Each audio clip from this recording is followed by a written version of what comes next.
Hola! Hey, it's Bill the Mechanic again for another stupid installment. Hey, today's little video is on seats, electric seats. What happens when they break and you can't adjust them?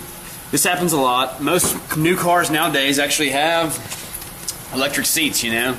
And electric seats will eventually, you'll try and use the track, and eventually the button will make a noise, but it just won't move the seat anymore. Maybe in your lumbar support or the back, or maybe it won't slide forward anymore or backwards.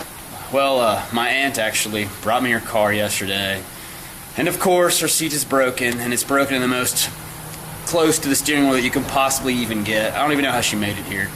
But basically I'm going to show you guys how to yank your seat out, which is cool for a couple of reasons. If you ever want to clean the carpet underneath your seat, it gets really nasty. So a lot of detail shops, that's what they actually do. They'll actually take your seats out, the front seats, and get really clean around there. And you know, that's one cool reason. I'll show you how to do that. And the second thing is, once you yank your seat, if you take your seat out, it's really easy. How to fix the electric motor, or at least access the electric motor to try and figure out what's going on and fix it, at least into a usable position. You know, so here we go.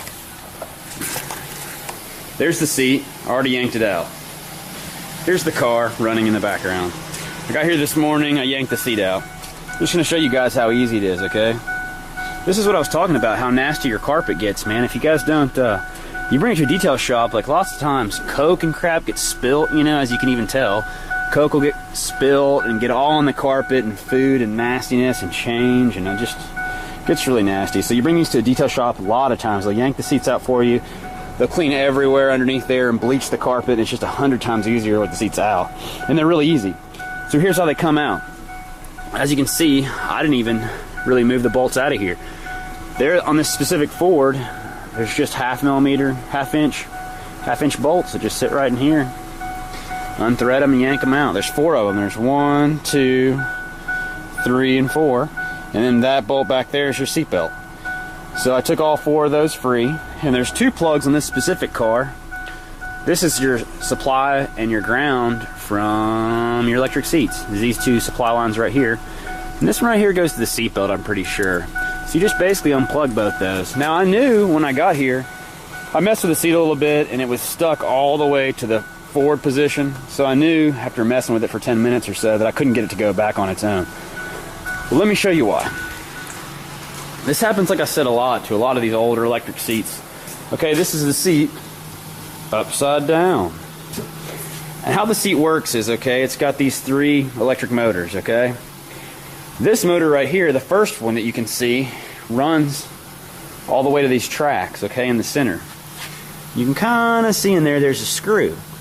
There's a screw on both sides, okay? So what happens is this specific electric motor will spin, and it'll move the seat forwards or go backwards and move it backwards on these 2 tracks. The 2 tracks that are right there. 1 and 2. So it just moves forward, moves back, okay?